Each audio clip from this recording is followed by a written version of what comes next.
Something kinda big just happened behind closed doors. Elon Musk, Sam Altman, Jensen Huang, and some of the wealthiest billionaires in the world all just flew to Riyadh to meet with MBS and Donald Trump. And this wasn't just your average tech conference, because what's unfolding here is a $1 trillion play that could redefine who controls the future of AI, energy, and global powers. And here's exactly what's happening. Trump is pitching a $1 trillion Gulf investment into U.S. infrastructure, EV factories, and AI development. And in return, the Saudis get two things they've been wanting for years: $100 billion in American-manufactured weapons, and a U.S.-backed nuclear program powered by American tech that will be built in the middle of the desert. So essentially, the deal is an exchange of cash for technology and security. And it seems like a win-win for both sides. For the U.S., it's a shortcut to the whole America First thing without spending a dime of taxpayer money. Jobs, factories, and critical minerals, all funded by Saudi capital. And for MBS, this is about turning Riyadh into the AI and energy hub of the Middle East. And it's easy to see what US-based stocks are set to benefit massively off of this, and the obvious ones are Tesla, Nvidia, and AMD from the tech and AI side of things, and Lockheed Martin, Raytheon, and Palantir from the defense spending side of things. Hey, Shalom, it's your brother Jonathan. All right, first and foremost, I want to give all praises to the Most High, Yahweh, Bahashim, Yahushai, Bahashim, Rachahakwadash. I want to give double honors to the apostles and the elders of Great Millstone. I want to say Shalom to all the brothers and, of course, the few sisters who are pursuing this truth in sincerity. All right, may the blessing of election be upon your house. All right, now, what's this race to AI that's being discussed between China and America? Racing to what? Well, the scriptures tell us what they're racing to. They're racing to the New World Order where everybody's going to have a chip, an implant that connects them to the grid. And they'll have complete authority and dominion over how someone functions within the society. Okay? And who has dominion over these nations? These corporations who are forwarding this technology, pushing this. Who has dominion over these entities? The elite bankers. Okay? The Dukes of Edom. All right? So, with that being said, when you, man of the Lord, sees things like these, right? You see this information popping up. You see, America meeting with the Arabs so they can get, financial backing and have a stronghold in this this race, right, between the different nations, which all the nations are puppets ultimately. But we can see that in the overlay with problems and like, this is it. This is leading to this. We're not going to be blindsided. The day isn't going to overtake us as a thief, as the scriptures say. All right, but majority of these people, man, they're concerned with such bullshit. Like Captain Cesariak, right? He did a live stream on the whole Cassie Diddy case. Cool. All right, cool. What about this, though? Why isn't anybody talking about this? Why aren't the other, the camps and the prop, why are they talking about this? And showing us that where in prophecy is this talked about? Because they're not prophets, man. That's just the answer. All right, so you go to Revelation 14:9. It says, and the third angel followed them, saying with a loud voice, if any man worship the beast in his image, or the beast system, the conglomerate of nations, okay? His image is the philosophies that he push, all right? The way of life, their moral compass that they push within the society, which is against the Lord's moral compass and the Lord's way, okay? And receive his mark. The word mark there, again, it's going to be charagma. Physical incision. Etching, right? As a badge of servitude, you become a servant of this man instead of servant of the Lord if you take it. All right? Of the stamp on the forehead or the right hand, and anywhere you put it in your body. Okay? Don't get simple. Of the mark stamped on the forehead of the right hand, as is the badge of the followers of the Antichrist. The mark branded upon horses, think carved, sculptured, graven work of idolatrous images, right? Okay, and the third angel followed them, saying with a loud voice, if any man worship the beast and his image and receive his mark in their forehead. So now you know the difference between all three. All right, verse 10, the same shall drink of the wine of the wrath of God, which is poured out without mixture into his cup of indignation, which is a righteous anger or hatred, right? Anger or natural disposition, temper, movement or agitation of the soul, you know. And the prophets possess indignation as well. Our soul aches being within society, just like Lot was vexed in Sodom and Gomorrah. He was vexed from day to day with the filthy conversation of the wicked. Okay, you should have a touch of that. It's not going to be on the Lord's level, obviously, but you should have a great disdain for this place and its way. The scriptures say, hate the evil and love the good. All right, Revelation 14:10. The same shall drink of the wine of the wrath of God, which is poured out without mixture into the cup of his indignation. And he shall be tormented with fire and brimstone in the presence of the holy angels and in the presence of the Lamb. So upon the Lord's return, you're going to partake in that destruction if you take this mark. And there's no repenting from that. And the smoke of their torment ascended up forever and ever, forever in memory. It's going to be a memorial to those who stand against the Lord, go against his way.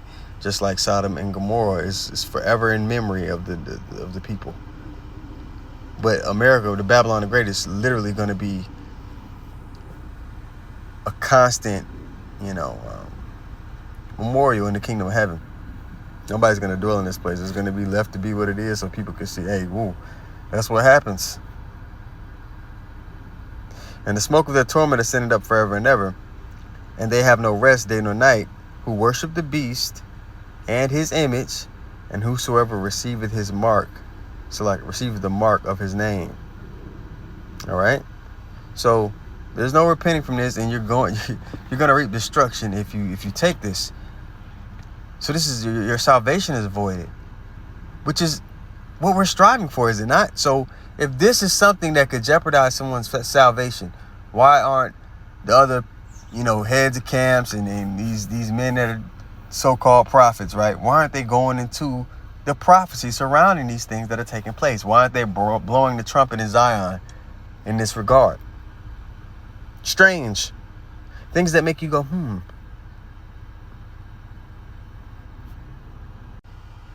It's because they fit this category of man, all right? His watchmen are blind.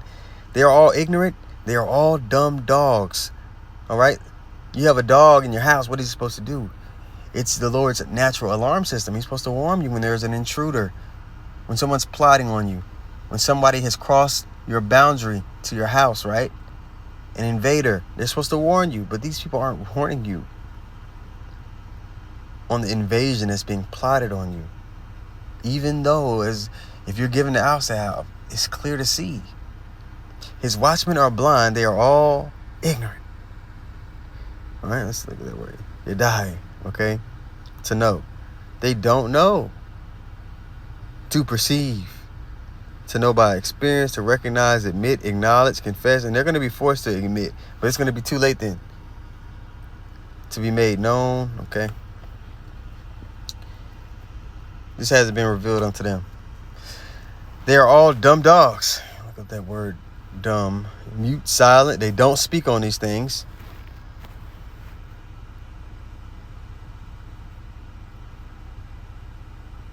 To yelp. Or else to attack. A male prostitute. Yeah, they're giving over to the worship of this place. They want to continue here. That's why they say, we might be another 30 years. Nigga, are you not seeing the prophecies play out? Yeah, we don't know today, but 30 years, nigga? I had to call you a nigga, man, because you guys, man, you have blood. You literally have blood on your hands by not warning the people. You're not letting them know what this is about, so they're going to perish, which was written in their story anyway. But damn, we got to call it out, They cannot bark, sleeping, lying down, loving to slumber. Yeah, they are greedy dogs, which can never have enough. And they're trying to find a way to make money off of their congregations. And it still seemed like a man of the Lord. It seemed genuine while they do it. Yeah, they are greedy dogs, which can never have enough. And they are shepherds that cannot understand. They all look to their own way, everyone for his gain from his quarter. Let's go get some divine advice from a real man of the Lord. Let's go to Philippians 3:17, and we're going to read it on the right here in the NLT. All right, it says what? Dear brothers and sisters, pattern your lives after mine. Paul's life revolved around what? The ministry. The mission of Yahweh Shem Yahushai. He wanted to forward the kingdom of heaven. Okay, that's what he was concerned with. He wasn't concerned with being a big shot within the Roman Empire.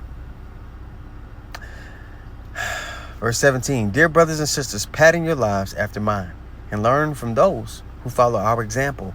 For I have told you often before, and I say it again with tears in my eyes, that there are many whose conduct shows they are really enemies of the cross of the Mashiach. They are headed for destruction. Their God is their appetite. They brag about shameful things. Makes me think of when the Purple Ranger, he found out that guy was sending dick pics to one of his brother's wife in the congregation. Sure, they committed adultery. And the way Nate was talking about it,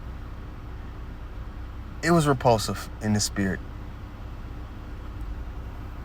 The head of Sakari, things he was into, repulsive in the spirit. Then after he got caught, he started, and one of his ex-members called him out.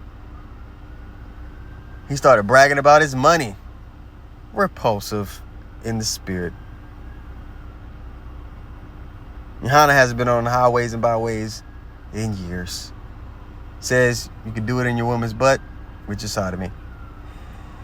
Said John the Baptist wasn't in the truth. Madness.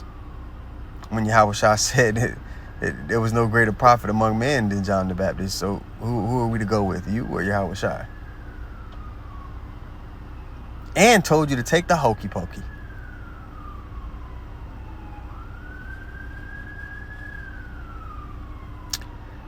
Philippians 3:19 again. They are headed for destruction. Their God is their appetite. They brag about shameful things, and they think only about this life here on earth. If you following after these men, you deserve what you get. You want the kingdom of heaven. The elect seek what? New heavens and a new earth wherein dwelleth righteousness. It's stated in scripture. Are these men constant? Is the kingdom of heaven constantly on their lips? Are they following after the example of Paul and the prophets? Are they diligent about the kingdom to come? Are they constantly praising Yahushua, kissing the Son, lest the Lord be angry? Are they doing that? Are they going into prophecy as the prophets are supposed to do? Prophets go into prophecy. Or is their main concern with nation building and doing things here? What is their ministry center around? You got to ask yourself these questions.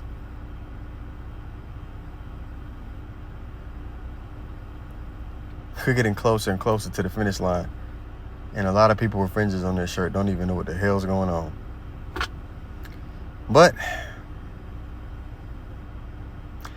if that's your lot, it's your lot, man. Such as are the death to death.